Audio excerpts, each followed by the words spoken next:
किसी भी देश में कामयाब लोग दो तरह के होते हैं। एक वो जो देश में अपना नाम रोशन करते हैं और दूसरे वो जो दुनिया में देश का नाम रोशन करते हैं। आज के जो हमारे मेहमान हैं वो दूसरी तरह के हैं। लेकिन मेरी जो व्हीलचेयर है उसकी 2 तीन ही टूट गई, जिसकी वजह से मेरी व्हीलचेयर का मूवमेंट थोड़ा कम हो गया। मैं एक एसटीडी पर बैठा करता था जिसके लिए मुझे 250 रुपये प्रति माह मिलता था और मुझे नहीं मालूम था कि मैं दिल्ली आऊँगा। जहाँ मुझे ये शर्म नहीं आती थी कि मैं स्कूल भी जाता हूँ और फिर उसके बाद स्कूल से आने के बाद मैं ठेली लगा लेता हूँ, फल बेच लेता हूँ, फ्रूट बेच लेता हूँ। तो मैंने उनसे फिर कहा कि अरे आप तो जा रहे हैं, आप मुझे खिलाइए थोड़ा बहुत।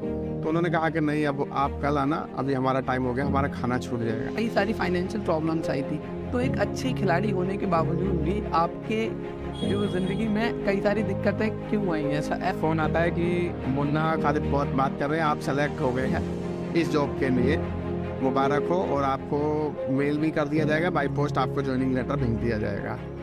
तो मुझे लगा कि ये कोई फेक कॉल हो सकती है।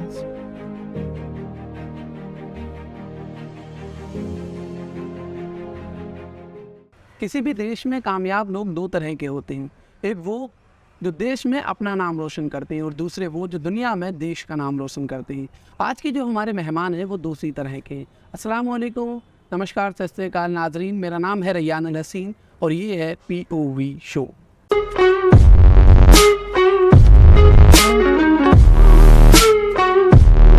तो आज के हमारे इस खास मेहमान का नाम है मुन्ना खालिद, जो कि एक इंटरनेशनल पैरा बैडमिंटन प्लेयर है। ये दुनिया में 26वें, एशिया में 14वें और भारत में तीसरे स्थान पर आते हैं। नेशनल और इंटरनेशनल समेत तमाम पदक ये जीत चुके हैं। ये एक गवर्नमेंट ऑफिसर हैं और ये एक अच्छे स्कॉलर भी हैं। बहुत शुक्रिया मुन्ना खालिद भाई आपका इस शो में। शुक्रिया। मुन्ना खालिद भाई, सबसे पहले तो आपको फ़िलहाल में 5th national para badminton championship में जो 2 ब्रॉन्ज मेडल आपने जीते हैं उस पर बहुत बहुत मुबारकबाद। Thank you. ये एक्सपीरियंस कैसा रहा आपका इस बार लीग का नेशनल चैम्पियनशिप का? नेशनल चैम्पियनशिप का एक्सपीरियंस काफ़ी अच्छा रहा। मैं सोचकर तो कुछ और गया था कि इस बार जो है नेशनल में कलर चेंज होगा, लेकिन थोड़ा सा दूर रह गया, क्योंकि हमारा जो सेमीफाइनल था संजय के साथ वो काफ़ी अच्छा मैच चला। 3 सेट हमारे गए, पहला सेट उसने जीता, दूसरा सेट मैंने जीता, फिर तीसरा मैं लगभग 9-4 की लीड से आगे चल रहा था। अच्छा। लेकिन मेरी जो व्हीलचेयर है उसकी 2 तीन ही टूट गई, जिसकी वजह से मेरी व्हीलचेयर का मूवमेंट थोड़ा कम हो गया और जिसकी वजह से फिर वो संजीव ने जो है तीसरा सेट वो निकाल लिया। इनकी व्हील चेयर कहीं ना कहीं हाँ, क्योंकि उनके पास अच्छी व्हीलचेयर्स हैं, उनके पास लगभग 5.5-6 लाख रुपए वाली व्हीलचेयर है और मेरे पास तो एक तरह से बेसिक है, उसको मैं मॉडिफाई कराया हुआ हूँ, वो लगभग 60-70 हज़ार रुपये की है इस बार।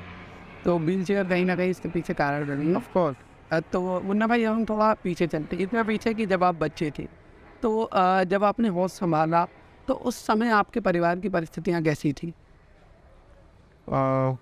मुझे याद है जब मैं क्लास 4th में पढ़ता था, तो इतना मुझे याद है कि क्योंकि हम 7 भाई बहन हैं और 7 भाई बहन का पालन पोषण करना, उनकी पढ़ाई लिखाई करना, क्योंकि मेरे पापा एक ड्राइवर है, प्राइवेट ड्राइवर, ट्रक ड्राइवर, तो वो जितना भी कमा पाते थे तो हमारे पालन पोषण और पढ़ाई दोनों एक साथ उस पैसे से करना बड़ा मुश्किल था। तो हालांकि मैंने बचपन से ही थोड़ा तंगी में जीवन यापन किया है। मम्मी ने मेरी बहुत मेहनत करके आगे बढ़ाया, पढ़ाया।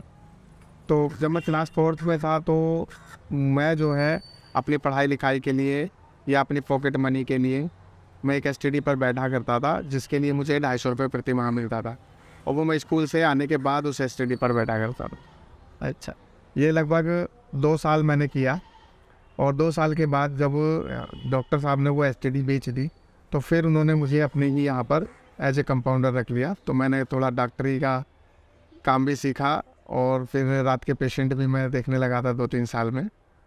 और मुझे नहीं मालूम था कि मैं दिल्ली आऊँगा, जामिया मिलिया इस्लामिया में पढ़ूँगा, क्योंकि जब तक उतना मैच्योर भी नहीं था, बच्चे थे, बस ये दिखता था कि भी घर पे उतनी परेशानी है, थोड़ा सा इसको भी चेंज करना है। तो बचपन से ही लगन थी कुछ करने की।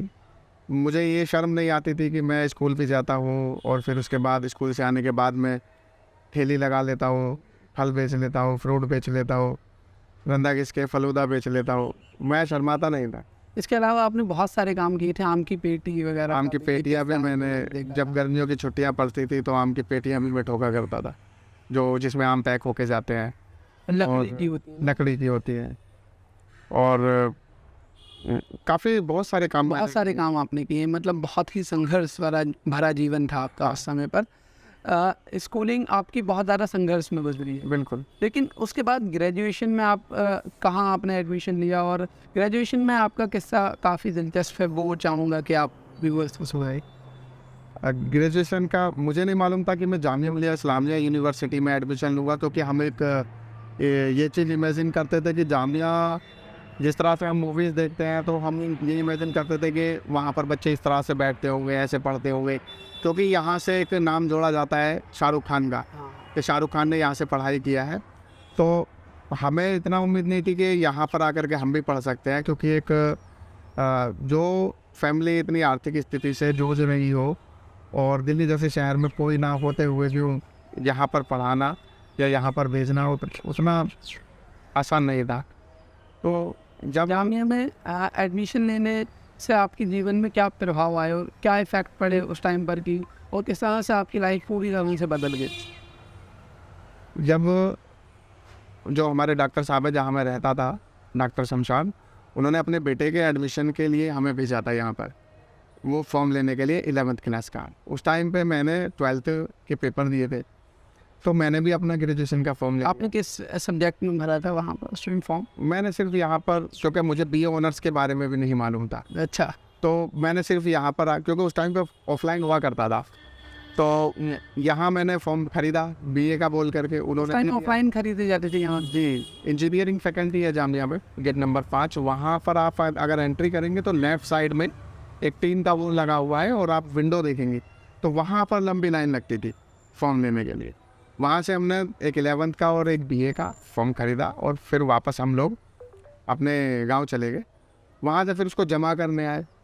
हालांकि मुझे इतना वो नहीं था कि मैं मतलब यहाँ आकर के पढ़ूँगा, लेकिन एक जब यहाँ आए हैं तो फॉर्म लेकर के भर दिया। फिर मेरा एडमिशन यहाँ हो गया। डॉक्टर साहब के लड़के का नहीं हुआ, लेकिन मेरा एडमिशन हो गया। और जब एडमिशन हो गया तो एक ये था कि भाई इतना एक साथ पैसा देना है, क्योंकि उस टाइम पे 5100 रुपये फ़ीस थी। 5100 रुपये फ़ीस देना, उसके बाद फिर हॉस्टल अप्लाई करना, या हॉस्टल भी ना ले तो 2-4 महीने तक यहाँ पर किराए पे रहना है या किसी प्राइवेट हॉस्टल में रहना, तो वो खर्चा बहुत ज़्यादा हो जाता था। तो इस वजह से एक ये भी था घर वालों का कि नहीं, इतना हम नहीं कर सकते हैं। लेकिन मम्मी ने कहा कि नहीं, अब एडमिशन हो गया है तो अब तुम जाओ, मैं देखती हूँ। तो मेरी मम्मी सिलाई करती है, तो उन्होंने थोड़ा सा और ज़्यादा मेहनत करना शुरू किया और उन्होंने मुझे पैसा थोड़ा सा भेजना शुरू किया। जब आप जामिया पहुंच गए थे तो उसके बाद भी जब रिसर्च की तो पता चला कि आपने बहुत सारे छोटे छोटे काम किए, जैसे जिसमें एक अखबार बेचना था और एक आपने ट्यूशन दी थी, और कई सारे आपने छोटे छोटे काम किए। वो इस चीज़ को देखते ही मैंने शुरू किया था कि मम्मी ज़्यादा मेहनत करती है, तो हो सकता है मैं भी यहाँ पर कुछ काम कर लूँ। तो मैंने जो है ट्यूशन बच्चों को पढ़ाना शुरू कर दिया यहाँ पर, जिसके लिए मुझे मेरा पॉकेट मनी कम से कम निकल आता था, जिसके लिए मुझे घर से नहीं लेना पड़ता था। तो वो भी काफ़ी मतलब फ़ायदेमंद रहा। मतलब मैं मेहनत करता रहा, तो उस मेहनत से मुझे फ़ायदा भी मिला कि मुझे मेहनत करने की आदत पड़ी। तो उस टाइम जब आप ने कई सारे संघर्षों से ज़िंदगी गुजर रही थी और आप तमाम छोटे छोटे काम कर रहे थे, और इसके बीच में बैडमिंटन कहाँ आया? कौन सा वो ऐसा लम्हा था कि आप बैडमिंटन खेलेंगे? तो बैडमिंटन की खेलने की कहानी है। कहानी क्या, इसके पीछे एक रीज़न है। मैं अम्बेडकर हॉस्टल में रहता था जामिया में, तो उससे पहले मैं टेबल टेनिस एज ए शौकिया खेलता था, क्योंकि यहाँ पर सभी स्टूडेंट टेबल टेनिस खेलते थे। तो लगभग ग्रेजुएशन के 2 साल में टेबल टेनिस खेला, और उसके बाद मेरी एक दिन इच्छा हुई कि मैं बैडमिंटन खेलूं। तो ख्वाजा हॉस्टल के बाहर एक कोर्ट बना हुआ है सीमेंटेड, वहाँ पर कुछ स्टूडेंट खेल रहे थे, तो मैं उनके पास गया और उनसे मैंने पूछा कि आप मुझे भी बैडमिंटन खिला लीजिए। तो उन्होंने मुझे रुकने को बोला कि अभी आप रुकिए, हम आपको खिलाते हैं। तो आधा घंटा बीत जाने के बाद लगभग उन्होंने फिर वो नेट खोल के जाने लगे। तो मैंने उनसे फिर कहा कि अरे आप तो जा रहे हैं, आप मुझे खिलाइए थोड़ा बहुत। तो उन्होंने कहा कि नहीं, अब आप कल आना, अभी हमारा टाइम हो गया, हमारा खाना छूट जाएगा। उस टाइम आप काफ़ी हर्ट हुए होंगे हाँ, इस बात पे। वही बात जो उनकी बात थी वही मेरे दिल को लग गई, और फिर मैंने ये प्रण किया कि अब मुझे बैडमिंटन खेलना है। तो दूसरे दिन से ही मैंने बैडमिंटन खेलने जाना शुरू कर दिया। बेशक मुझे नहीं आता था, लेकिन मैं एक जुनून की तरह लग गया कि नहीं, अब तो मुझे सीखना है, और इस तरह सीखना है कि यही लोग मुझे बुलाएंगे खिलाने के लिए। और ऐसा हुआ भी। ऐसा हुआ भी। तो जामिया में आप जब रह रहे थे तो उस टाइम पर कई सारी आपने चैम्पियनशिप में हिस्सा लिया, तो उस समय क्या क्या अचीवमेंट आपने हासिल की? मैंने अपनी लाइफ का जो पहला नेशनल खेला वो 2015 सितंबर में खेला, जबकि मुझे 3 महीना खेलते हुए हुआ था। जब आप ग्रेजुएशन में थे? जब मैं ग्रेजुएशन में था। ग्रेजुएशन में कि मैंने एग्ज़ाम दे दिए थे, कंप्लीट हो चुका था, और MSW की तैयारी कर रहा था। तो उस टाइम पे एक नेशनल आया जो कि चेन्नई में हुआ था, तो वो मेरा पहला नेशनल था, और वहाँ पर मैं एक इंटरनेशनल प्लेयर से क्वार्टर फाइनल हारा, जबकि उसमें मैंने एक इंटरनेशनल प्लेयर को भी बीट किया था। तो वहाँ के एक्सपीरियंस से मुझे लगा कि मैं कुछ कर सकता हूँ। तो फिर मैं 2016 में मैंने पार्टिसिपेट किया सीनियर नेशनल में, जो कि फरीदाबाद हरियाणा में हुआ था। तो वहाँ पर मैंने 2 ब्रोंज मेडल हासिल किए सिंगल और डबल्स में। उससे मुझे और इनकरेजमेंट मिला कि भाई और इसमें करना है। हालांकि मेरे डिसेबिलिटी ज़्यादा है, उस टाइम पे भी मुझे बोला गया था कि आपकी जो कैटेगरी है वो व्हील चेयर पर है, लेकिन मैं नहीं मानता था। फिर ऐसे ही लेकिन फिर अगले नेशनल से जब मैं जाना शुरू किया तो कंपटीशन बढ़ गया, सब लोगों की डिसेबिलिटी कम, मेरी ज़्यादा। फिर मुझे एहसास हुआ कि मैंने गलती की, उनकी बात नहीं मानी, मुझे व्हील चेयर पर खेलना चाहिए था। तो फिर मेरे दिमाग में आया कोई नहीं, जब जागो तब सवेरा। तो 2019 से मैंने व्हील चेयर पर, जब आप MSW में थे 2019? नहीं, MSW पास आउट हो चुका था। पास आउट हो चुके। मैंने 2 नेशनल खेले, उसके बाद पहला और दूसरा स्टैंडिंग। तीसरे नेशनल में मैंने गया, मेरी कोई व्हील चेयर पर खेलने का इरादा नहीं था, लेकिन वहाँ जा कर के मेरी कैटेगरी व्हील चेयर पे कर दी गई, जिसके लिए मैंने एक खिलाड़ी से व्हील चेयर उधार लेकर के पहली बार व्हील चेयर पर बैठ करके खेला। तो मुझे व्हील चेयर का मूवमेंट नहीं पता था, कैसे चलाना है कैसे नहीं चलाना है। तो वो 3rd नेशनल था जिसमें मैंने पहली बार अपना नेशनल खेला था व्हील चेयर पे। जब आपने MSW में एडमिशन लिया था उस समय आप एक अच्छे खिलाड़ी थे, कुछ मेडल जीत चुके थे या नहीं? जीत चुका था। तो जब हमने आपके बारे में रिसर्च की तो उसमें एक बात और भी पता चली कि जब आपने MSW किया था उस समय आपको कई सारी फाइनेंशियल प्रॉब्लम्स आई थी। तो एक अच्छे खिलाड़ी होने के बावजूद भी आपके जो ज़िंदगी में कई सारी दिक्कतें क्यों आई हैं? ऐसा क्यों हुआ फाइनेंशियल? देखो, जो हम कहते हैं ना पैरा स्पोर्ट्स, तो जो पैरा स्पोर्ट्स है वो सुनने में बड़ा अच्छा लगता है, लोग इसको बड़ा मतलब सिंपैथी दिखाते हैं कि भाई ये डिफरेंटली एबल्ड जो हैं या दिव्यांग जो हैं ये कुछ खेल कूद में आगे बढ़ रहे हैं। तो वो सिर्फ सोचते हैं, उनको आगे बढ़ाने के लिए हाथ नहीं बढ़ाते हैं। अगर उस टाइम पे हाथ बढ़ाया होता तो अभी स्थिति कुछ और होती। 2020 ओलंपिक निकल गया इसी के चलते कि कोई इंटरनेशनल खेलने जाना है, रैंकिंग बनानी है, ओलंपिक क्वालिफाई करना है, वो निकल गया। दूसरा, क्योंकि ये पैरा स्पोर्ट्स जो है उस टाइम पे हाईलाइट भी उतना नहीं था, लोग जानते नहीं थे कि पैरा स्पोर्ट्स भी कुछ होते हैं। कुछ बहुत लोग तो आज भी ये है कि भाई कोई व्हील चेयर पे भी बैडमिंटन खेल सकता है, अभी वो लोग अभी बहुत कम जागरूकता है, बहुत कम है। ये तो अभी जो 2020 ओलंपिक के बाद हाईलाइट ज़्यादा हुआ है, जब मोदी जी ने इसको एनकरेज किया है, हाईलाइट किया है, पूरे इंडिया में अब लोग जानने लगे हैं कि भाई पैरा स्पोर्ट्स भी कोई चीज़ है।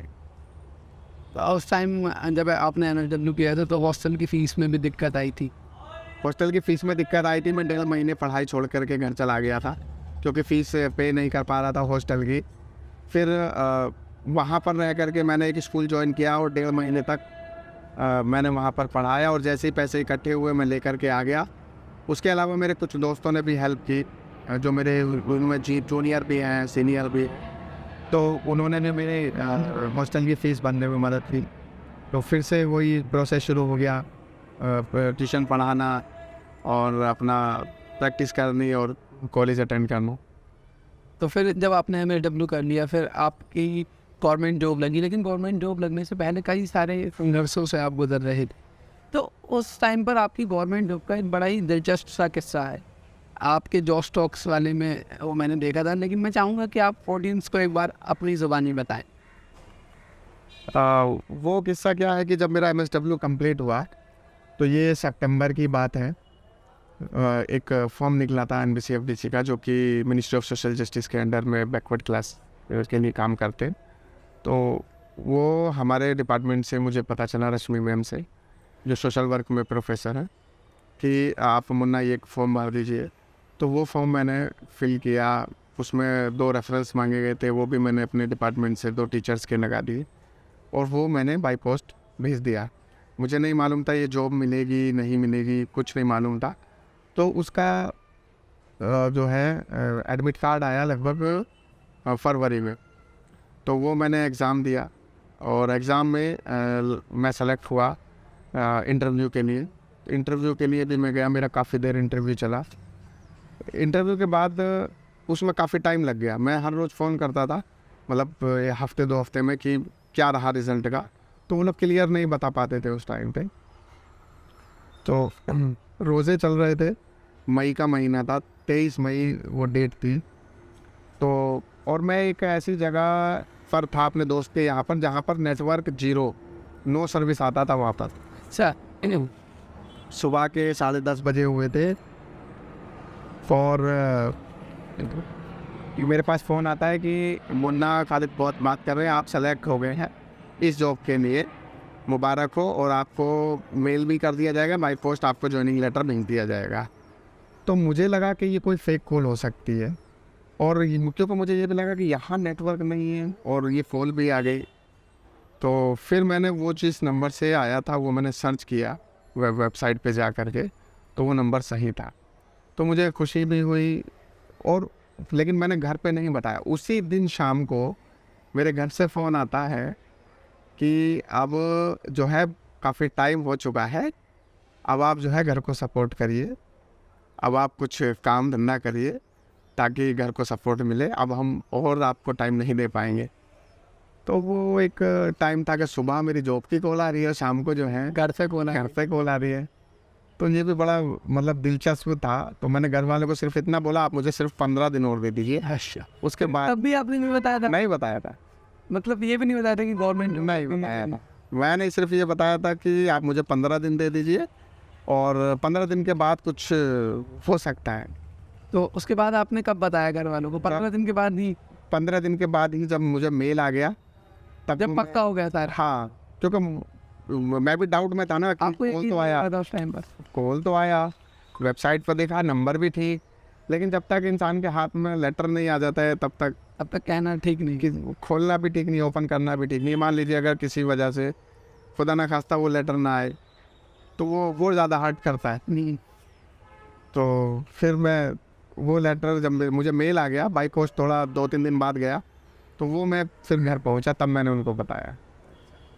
तो ये लगभग हमारा पहला एपिसोड कंप्लीट हो चुका है, और अब एक आखिरी मैसेज जो तमाम डिसेबल लोग हैं, फिजिकली डिसेबल, वो ये समझते हैं कि वो अपनी ज़िंदगी में कुछ नहीं कर पाएंगे, और आपने इतना कुछ किया है कि शायद वो कंप्लीट मैन भी पूरा कुछ नहीं कर। तो आप उन तमाम लोगों के लिए क्या कहना चाहेंगे? मैं उन लोगों के लिए यही कहूँगा कि वो लोग सोसाइटी के बारे में ना सोचें कि सोसाइटी हमारी क्या कहेगी, वो लोग हमें किस नज़रिए से देखेंगे। वो लोग आए, अपने आप को बाहर लाएं, मेहनत करें, और जो उनको करना है किसी भी फील्ड में, चाहे वो पढ़ाई करनी है, स्पोर्ट्स में जाना है, डांस में जाना है, या कोई भी कुछ भी जो करना चाहते हैं वो करें, मेहनत से करें, लगन से करें। अगर रिसोर्सेज नहीं है तो घर पे बोलें, घर नहीं कर सकता है तो अपने जो आसपास SDM DM ऑफिस है वहाँ जाएं, क्योंकि करने से होता है।